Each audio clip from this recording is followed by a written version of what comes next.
9 லட்சம் கோடி எப்படி தமிழகம் கடனானது அப்படின்றத பத்தி பேசலாமா கொஞ்ச நேரம்?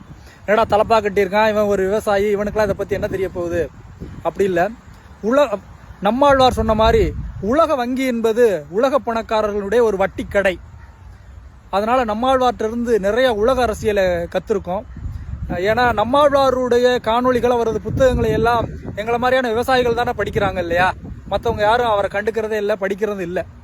அவர் என்ன சொல்றாருன்னா, இந்த உலக வங்கிகள் ஏன் தமிழ்நாட்டுக்கு கடன் கொடுக்க வேண்டும்? ஒன்று, இவர்கள் ஏன் உலக வங்கியிடம் போய் கடன் வாங்குகிறார்கள்?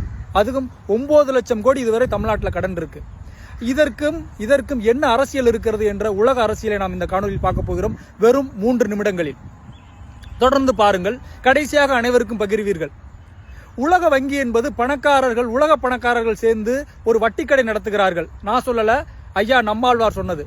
அந்த உலக வங்கின்ற வட்டிக்கடையிலிருந்து நம்ம தமிழ்நாட்டுக்கு கடன் கொடுக்கிறார்கள், லட்சக்கணக்கில், கோடிக்கணக்கில். எப்படி வர்றாங்க? இந்த கடைசி தேர்தல் நடக்கல இல்லையா, சட்டமன்ற தேர்தல். அப்ப கடைசி ஒரு வருடத்திற்கு முன்பு உலக வங்கியிலிருந்து ஒரு ஏஜென்ட் வருவாரு. ஐயா முதல்வரே வணக்கம், உங்களுக்கு ஒரு 2 லட்சம் 3 லட்சம் கோடி கடன் தர்றேன், வாங்கிக்கிறீங்களா? குறைந்த வட்டி. உடனே நம்ம முதல்வர் சொல்லுவார், எதுக்குங்க கடன் அப்படின்னு கேட்பாரு. இந்த 1 லட்சம் 2 லட்சம் கோடியை வாங்கி நீங்க உங்களுக்கு மக்களுக்கு பணி செய்யுங்க, புதுசா ரோடு போட்டு கொடுங்க, நிறைய திட்டங்களை அறிவிங்க, நிறைய இலவசங்களை கொடுங்க. இப்படி இந்த ஒரு வருடத்துல நீங்க இந்த 1 லட்சம் 2 லட்சம் கோடி உங்க மக்களுக்காக செலவு பண்ணீங்கன்னா திரும்பவும் நீங்க முதல்வர் ஆறதுக்கு வாய்ப்பு இருக்கு அப்படின்னு சொல்லுவாங்க. யாரு? இந்த உலக வங்கி, உலக வட்டிக்கடை. இதற்கு ஆசைப்பட்டு அடுத்த முறையும் நாம முதல்வர் ஆயிரலான்னு இவங்க ஒரு 2 லட்சம் 3 லட்சம் கோடியை கடன் வாங்குவாங்க.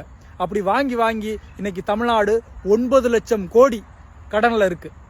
கடன் கொடுக்கறதோட மட்டுமல்ல, இந்த உலக வட்டிக்கடை என்ன சொல்லுன்னா, நாங்க கொடுக்கக்கூடிய இந்த 2 லட்சம் 3 லட்சம் கோடி கடன் இருக்குல்ல, உங்களுடைய திட்டங்கள் எல்லாம் நாங்க சொல்லக்கூடிய ஒரு 10 கம்பெனி இருக்கும் இந்த உலக பணக்காரர்களுக்கு, அந்த கம்பெனிகிட்ட தான் கொடுக்கணும்.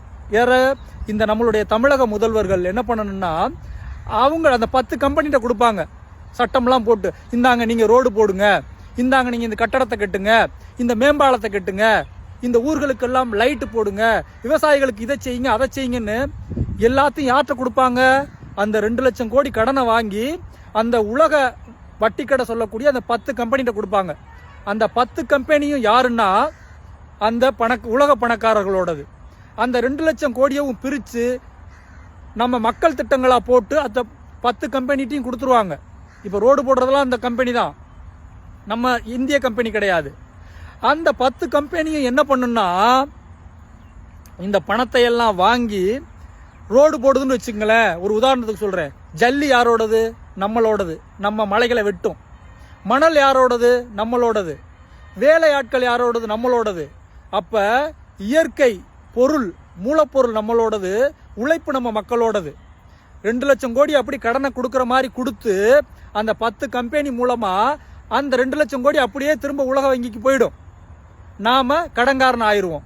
நம்ம உழைப்பையும் சுரண்டி, நம்ம இயற்கை வளங்களையும் சுரண்டி, நம்மளை 2 லட்சம் 3 லட்சம் கோடிக்கு கடன்காரன் ஆக்கிறது இந்த உலக வட்டிக்கடை.